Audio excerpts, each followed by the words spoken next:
Hello,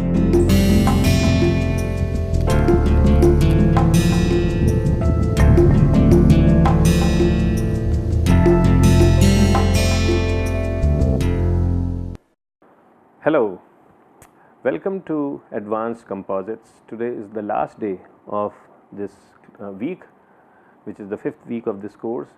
Yesterday we just started discussing about different boundary conditions we need to know associated with edges of a rectangular plate, and in context of that what we found was that there are 4 different boundary conditions related to each edge, and we had described boundary conditions associated with the first edge specifically, which corresponds to the line x is equal to plus a over 2. Today we will specify boundary conditions associated with the other 3 edges, specifically x is equal to minus a over 2, y is equal to positive b over 2, and y equals minus b over 2. So that's all that's what we plan to accomplish today, and also as we do this we will learn a few things more about these boundary conditions. So that's what we plan to do, and let's see how this works out. So today we will discuss BCs for x is equal to minus a over 2. Okay. So that is edge number 3. Is that 3? So we will write these conditions. The first condition is nx minus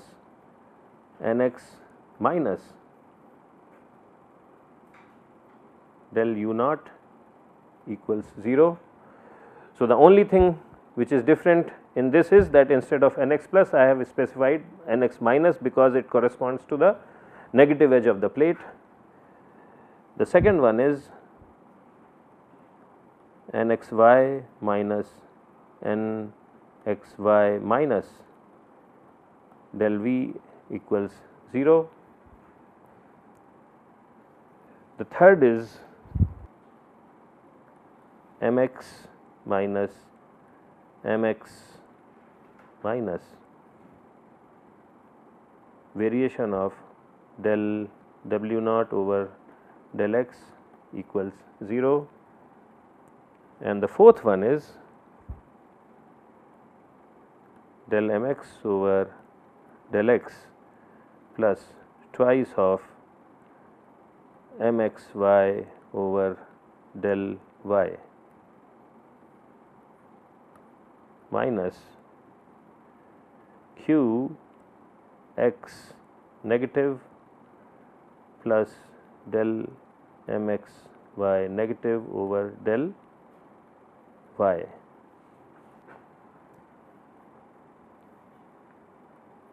Equals 0. So these 4 boundary conditions are, the equations are almost identical. The only thing we have changed in these 4 boundary conditions is we have replaced the superscript plus with a positive sign to a negative sign. But I wanted to say some couple of more points about this boundary conditions, and these points are also applicable to the boundary conditions which we discussed earlier. See, as I said earlier, these boundary conditions come out from principles of variational mechanics.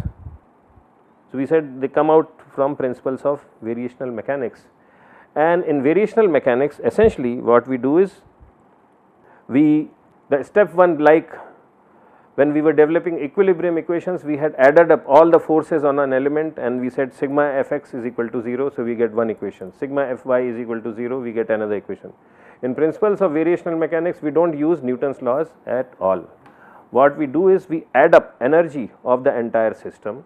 So we add up potential energy of the system. If there is kinetic energy, we add up all their things, and we say that the total energy of the system, it has to have a minimum total potential energy, and that happens when the variation of that total energy is 0. The first variation is 0. Now what first variation means, it is beyond the scope of this course, so we will not discuss it, but from that principle we get these equilibrium equations, and from the same variational energy principle we get these boundary conditions.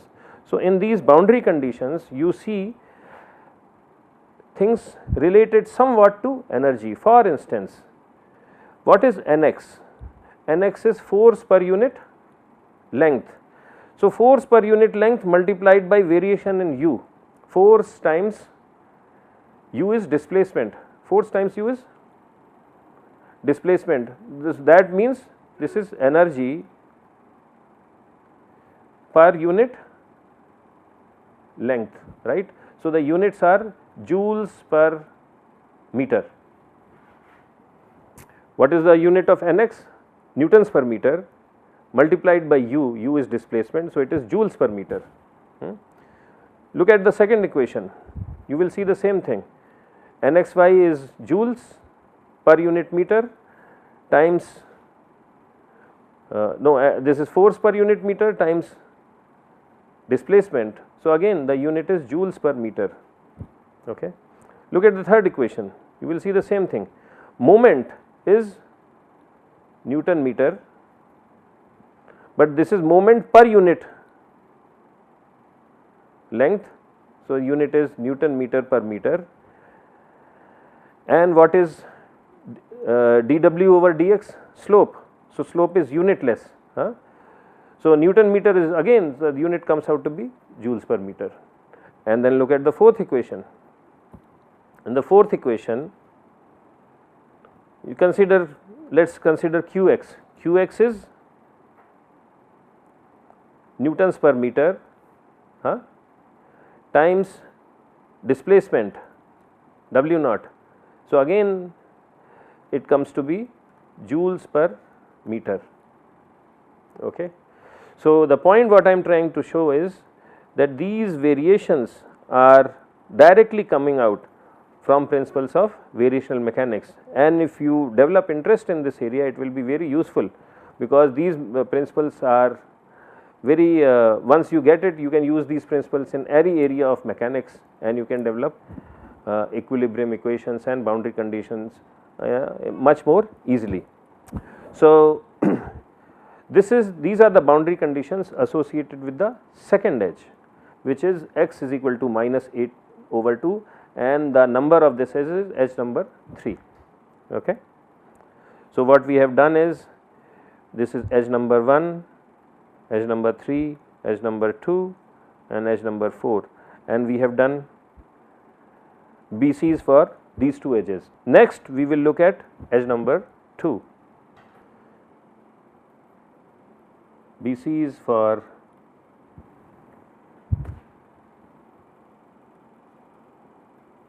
edge number 2. So, what is this edge number 2 is what?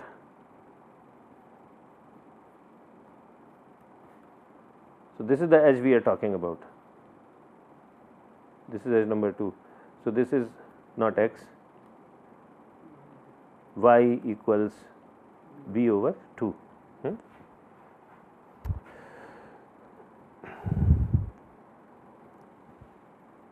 Oh, so before I talk about that, one more thing I wanted to share on this one is that the first equation, so all these are related to energy. The second thing is this first, this is the boundary condition which comes from first equation, which is del nx over del x plus del nxy over del y equals 0. So, this is from the first equation. This is from the second equation. This is from, and these two BCs are from third equation, which is the second order partial differential equation. Okay. So, these are associated with third equation. So, okay. So, now we will go back to second edge, and the boundary conditions are nxy minus nxy plus, so this is first boundary condition, times del u naught equals 0. Okay. So, now see this here for edge 3 nxy minus nxy minus, it was multiplied by variation in v, but in this case it is multiplied by variation in u naught, and this is associated with first equilibrium equation, and which says del nx over del x plus del nxy over del y equals 0. It comes from there. Okay. And I do not have to explain this now, because essentially what it means is that on this edge either we know nxy or we should know u. The second equation is, the boundary condition is ny minus ny plus times variation in v naught equals 0. So, this is associated with second equilibrium equation. Okay. The third boundary condition is my minus my plus times variation of del w over del y equals 0. Okay. This is the third equilibrium equation, and the fourth boundary condition is del my over del y plus 2 del mxy over del x minus qy plus del mxy over del x times variation of w is 0. So, this is also from the third equation. And finally, for edge 4,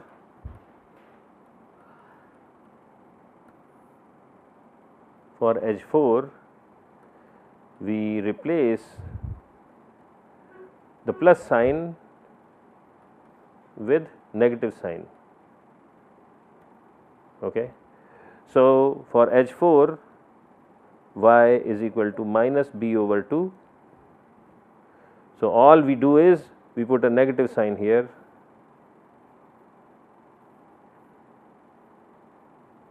Okay.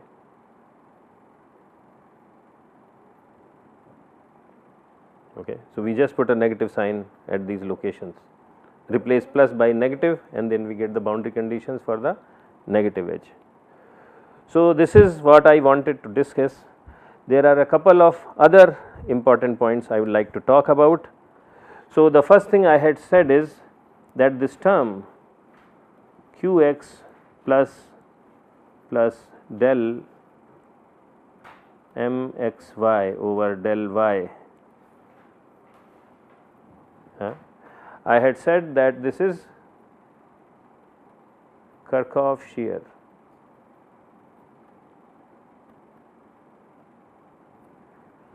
And this entire thing we will designate it as qx plus effective. Okay. So, this is the effective shear. It has two components, qx plus and del mxy over del y, but the effective thing is the sum total of these two, and that is what we are interested in. So, we are not interested in finding this individual values of these two guys, does not matter. So, when we are specifying boundary conditions, we have to specify the sum of it, we do not have to. So, we need only one information, not two pieces of information, and the sum of it, if there is an external force which is acting on it, then we use that to specify the sum of these two. Similarly, qy plus del mxy over del y, so this is x plus is Kirchhoff shear for y direction, for the y plane, and this is qy plus and this is again effective. So, these are effective out of plane shear resultants. Okay.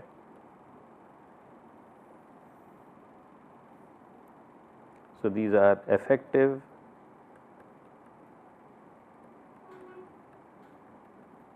out of plane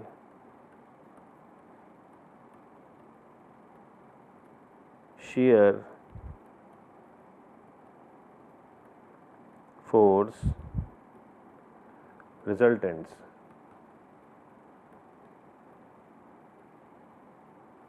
On the boundary, because that is why we have plus subscript or superscript. Okay. These are on the boundary. Last thing, let us look at these equilibrium equations one more time. Okay.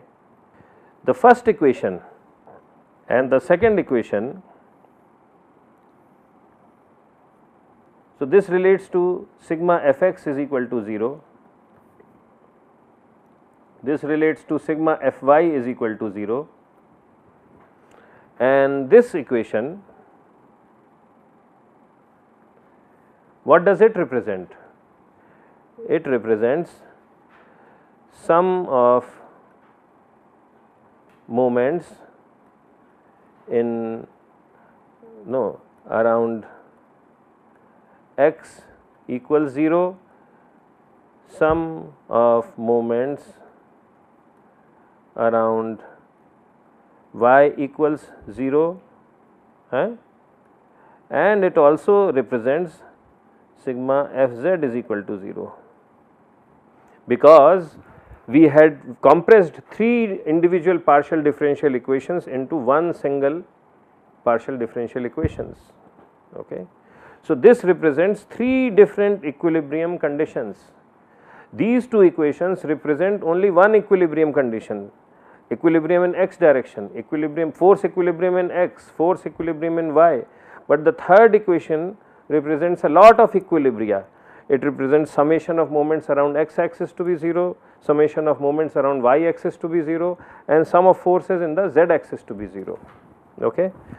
Because so, these the first 2 equations relate to forces in the plane of the plate, because fx is in the plane of the plate, fy is also in the plane of the plate.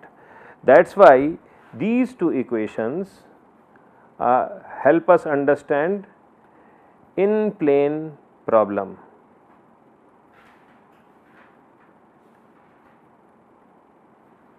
Because they relate to forces which are acting in the plane of the plate. Fx, this is x axis, so fx is in the plane of the plate, fy is in the plane of the plate, nxy is also in the plane of the plate, nx, ny, nxy, all these parameters are in the plane of the plate.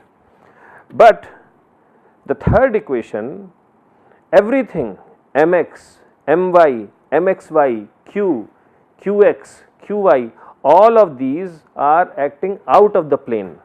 So, the third equation represents out of plane problem, because when a plate experiences forces and moments, it will experience displacements and distortions in the plane, and it will experience bending and twisting and also w direction motion. So, the out of the plane problem is reflected by the third equation, and the first 2 equations tell us about in plane part of the problem. So, this is all what I wanted to discuss today. Next week we will continue this discussion on differential equations which govern the equilibria of laminated composite plate. So, and then we will actually start solving initially some simple problems, and then maybe slightly complex problems later in the part of this course, so that we learn how to use these equations effectively. That is all what I wanted to discuss today. Thank you very much, and I look forward to seeing you next week. Thank you.